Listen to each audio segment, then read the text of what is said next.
भगवान शिव के रुद्र अवतार, भगवान राम जी के सबसे बड़े भक्त जो स्वयं को दासानुदास कहते हैं, ऐसे हनुमान जी महाराज, उनको बल, बुद्धि और विद्या के दाता भी कहा गया है।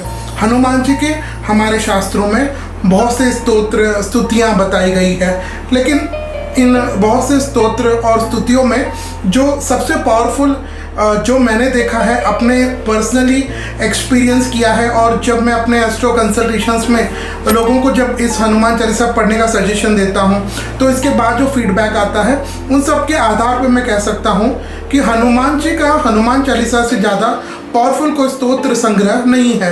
लेकिन क्या आप जानते हैं, हनुमान चालीसा के हमारे शास्त्र में कुछ नियम बताए हैं जिनको अगर हम फॉलो करें, उनको इन नियमों का पालन करके यदि पढ़ा जाए तो उनका फल पूरा मिलता है।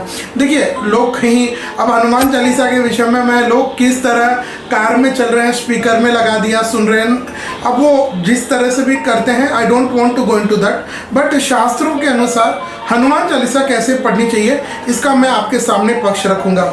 देखिए, सबसे पहले तो हनुमान चालीसा को पढ़ना, जब आप हनुमान चालीसा पढ़ते हैं तो किताब देख करके पढ़ना चाहिए। आपने हनुमान चालीसा में भी देखा होगा, लिखा हुआ आता है ना, जो यह पढ़े हनुमान चालीसा होई सिद्धि साखी गौरी सा। तो जो यह पढ़े यानी आपको किताब देख करके पढ़ना चाहिए, चाहे आप कितने विद्वान हो, चाहे आपको कंठस्थ हो।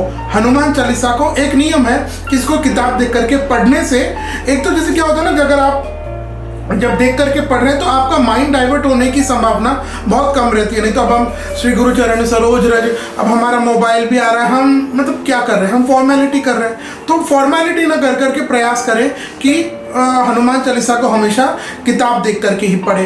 फिर इसमें भी अगर आपको लाल अक्षरों वाली, यानी जिसके फॉन्ट्स का कलर जो है वो अगर रेड हो, लाल अक्षरों वाली किताब हनुमान चालीसा की मिल जाए तो वह सर्वश्रेष्ठ है। यह गीता प्रेस की भी मैंने देखी है, मिल जाती है, तो इसको लेकर के आप हनुमान चालीसा का पाठ कीजिएगा।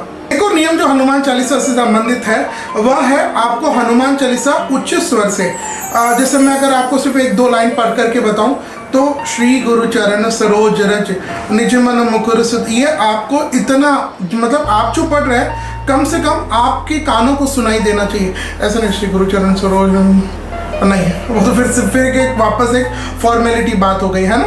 तो हनुमान चालीसा को आपको जो अभी मैंने जितना जोर से बोला है कम से कम आपको सुनाई दे, और उनकी स्पीड भी यह होनी चाहिए। ऐसे नहीं कि दौड़ रहे भागे जा रहे हैं, हमको कोई ओलंपिक में नहीं जाना है। श्री गुरु चरण सरोज रज निज मन मुकुर सुधारी, ये स्पीड एकदम आराम से, क्योंकि शास्त्रों में ऐसा लिखा है कि जब आप हनुमान चालीसा पढ़ रहे होते हैं तब साक्षात हनुमान जी महाराज आकर के आपके हनुमान चालीसा को सुनते हैं, आपके हनुमान चालीसा वो सामने बैठते हैं।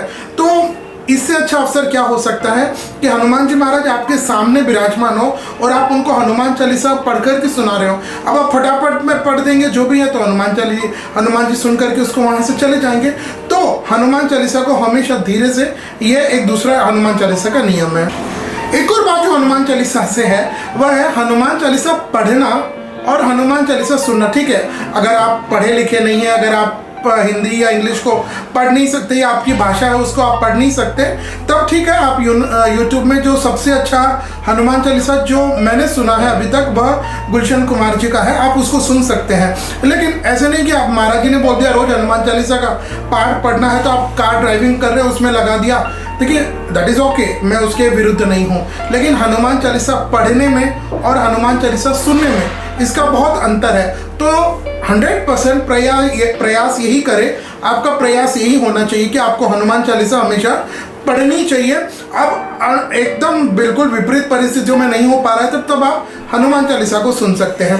इसके अलावा हनुमान चालीसा को हमेशा आप प्रयास करें, प्रयास नहीं, ये तो नियम है कि आप बैठ करके ही हनुमान चालीसा का पाठ करना। मैं कई लोग देखता हूँ अपने मंदिर में अगरबत्ती कर रहे होते हैं, घूम रहे हैं और मने मन हनुमान चालीसा का पाठ पढ़ रहा है, या फिर कई माताएं भी मैं देखता हूँ रसोई भी बन रही है, हनुमान चालीसा का भी पाठ। ऐसे नहीं होता है। It is not like just you are doing a formality there, don't do that. Instead आप अपने घर के मंदिर है, भगवान का जो स्थान है, मंदिर है, उसके सामने बैठ करके या वहाँ पर आप बैठ करके एक आसन लगा करके, देखिए इसमें लिखा जो शत बार, अब आपको जरूरी नहीं कि यहाँ 100 बार पढ़े या 7 बार पढ़े, एक बार पढ़िए, लेकिन ऐसा पढ़िए कि हनुमान जी भी आपकी उस गाई हुई हनुमान चालीसा को सुनने के लिए आतुर हो, वह भी लगे कि यार नहीं, आज मेरे को इनके हनुमान चालीसा वापस सुनना है। तो यह एक नियम है कि हनुमान चालीसा हमेशा बैठ करके, और बैठने में भी यह प्रयास करें कि आज एक जगह बैठ गए, कल एक जगह नहीं, एक ही आसन पर। कहते हैं ना, जिताशनो जित श्वासो जित संगो जितेंद्रिय।